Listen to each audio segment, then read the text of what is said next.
Apulia is a land of wild beauty and a daughter of the distant history.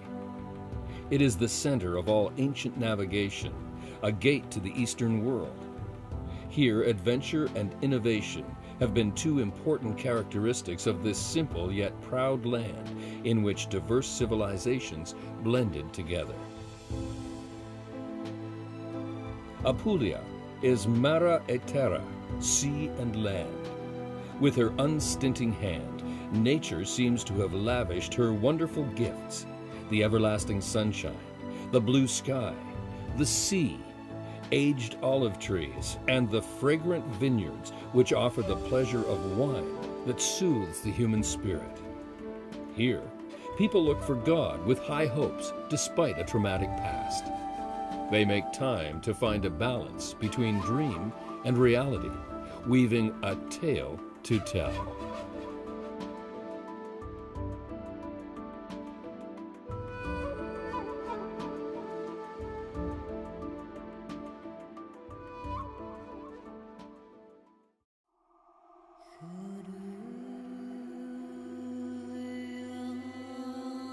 Taranto was destined to be a leading star of the sea. Deep inland from the Ionian Sea, two bays surround Taranto, the small sea and the large sea. Legend says that Taras, son of Poseidon, god of the sea, founded this delightful port city. He was shipwrecked and saved by a dolphin that carried him to the shore of this land, which he named after himself, Taras. Based on historical records, around the 8th century BC, the ancient Greeks arrived to the southernmost part of the peninsula. They colonized the territory and named it Magna Graecia, New Greece. Taras became the capital city of Magna Graecia. It was a major trading center with economic and military power. The city, with over 300,000 inhabitants, had the biggest army and the largest naval fleet at the time. It was completely fortified and filled with temples and wonders of the ancient world. The National Archaeological Museum of Taranto is a living testimony to its brilliant history.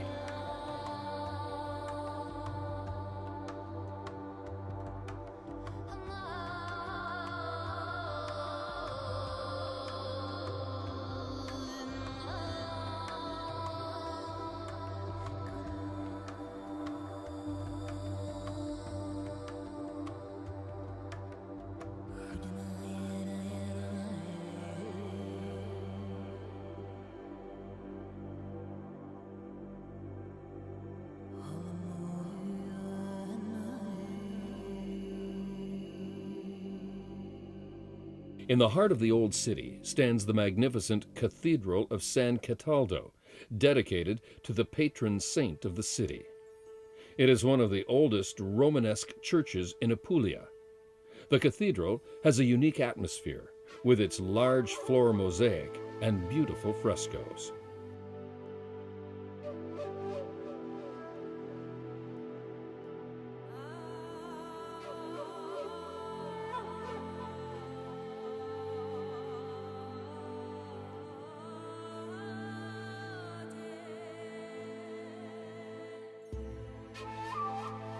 The Aragon Castle, named Castel Sant'Angelo, rises on the edge of a rock on which the old city was built overlooking the sea.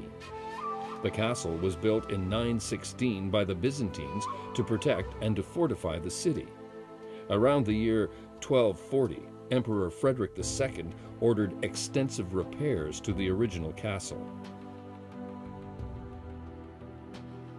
200 years passed, and the King of Naples, Ferdinand of Aragon, saw its potential and decided to rebuild the castle of Taranto.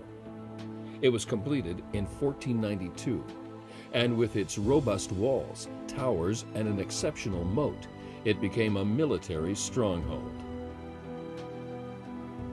The castle of Taranto, despite its great aesthetic merits, had a short military past.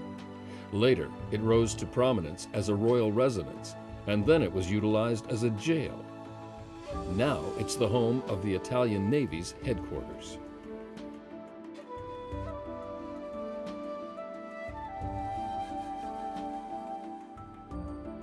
The swing bridge of San Francesco di Paola is unique in the world.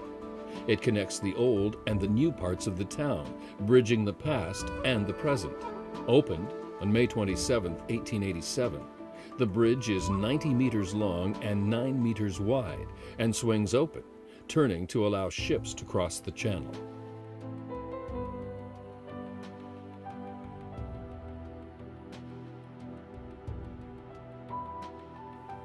The oracle that foretold the future of Taranto as a star of the sea was accurate. Today, Taranto, with 200,000 inhabitants, is again one of Italy's main port cities with trading partners around the world. Taranto, whose traditions are held dear, has always been famous for its religious events. For centuries, on every Good Friday, the city participates in the procession of the mysteries. For spectators, it's a beautiful choreography. For the devotees, it is the most sublime, divine manifestation. The famous traditional folk dance, known as the Tarantella, originated here in Taranto during the Middle Ages.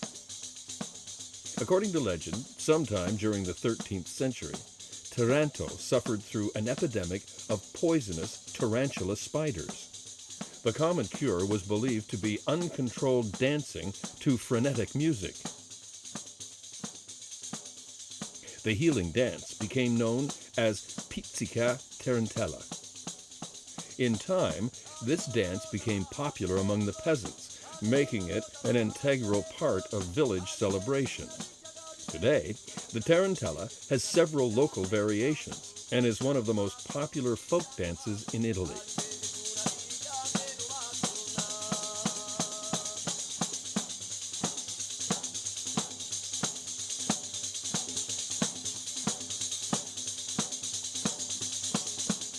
During its history, Taranto had a magnificent yet heartbreaking past, but it faces the future with optimism.